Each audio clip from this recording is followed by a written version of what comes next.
I don't know about you, but I'm tired. I am worn out. I am fed up. I've had enough.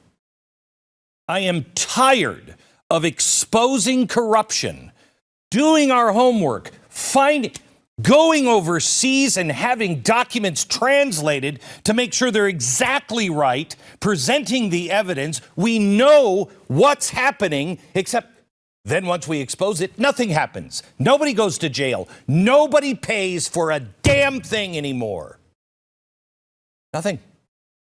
If you and I did half the things that people in Washington do every day, you and I would go to prison. Clinton got away with it. Even the left knew that the Clinton Foundation was dirty. They sold uranium to our biggest enemy, Russia. Nothing. No. She can take confidential, top secret emails and put them on her server at her home. Something you and I would go to prison for. We would be in prison for the rest of our lives. Not a big deal. Benghazi? No. Not only did we show you that we were gun running to a group in Syria that became ISIS, that's what we were doing in Benghazi. Not only that, but just the killing of a U.S. ambassador, and, might I point out, on Veterans Day, we abandon our troops. Did anything happen? Nope. Nope. Mm-mm. Nothing. I'm tired of it. I'm tired of actually being open and saying, okay, well, let's look into the spying on this presidential candidate. That's a pretty hefty charge. Were they doing it? And then finding out, yes, they were, and nothing happens. He was colluding with Russia. My gosh. That should be the biggest scandal of all time if that were true. If it wasn't true, and it was started, and evidence, paperwork even showed that they knew, all the way to the White House, you'd think that would be even a bigger story. Lying to the FISA courts, nothing. Creating an enemies list, nothing. Using our own intelligence agencies to assist in this operation, spending millions of dollars on a claim they knew that wasn't true.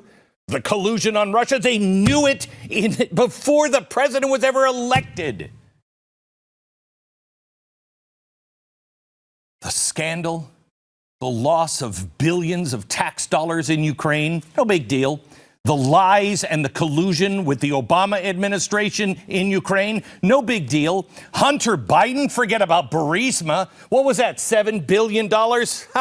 Who cares? Look at Hunter Biden and his father in China. Oh, but we don't have any proof of that. Yes, we do.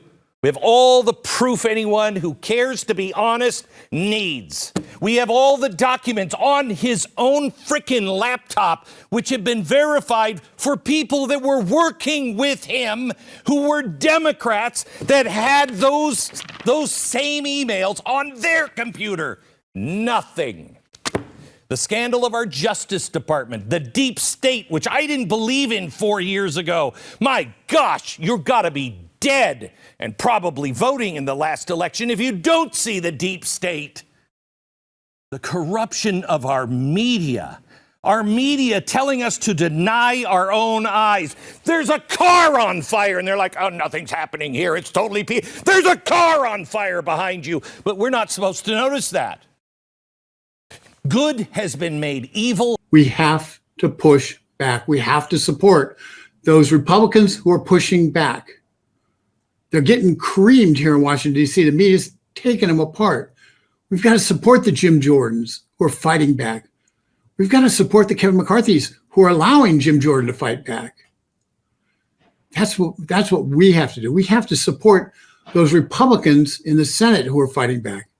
And we have to support President Donald Trump, who has been attacked time and time again. By the way, Hillary got away with it, but Donald Trump legally held classified documents that he had declassified, legally held them, and he got a raid on his home. And he got his wife's underwear drawer sniffed through by the FBI. Everything that Glenn Beck said then is true now, times 10. And this is it. We have to push back now. It's Rick Manning, Americans for Limited Government. Subscribe to this channel.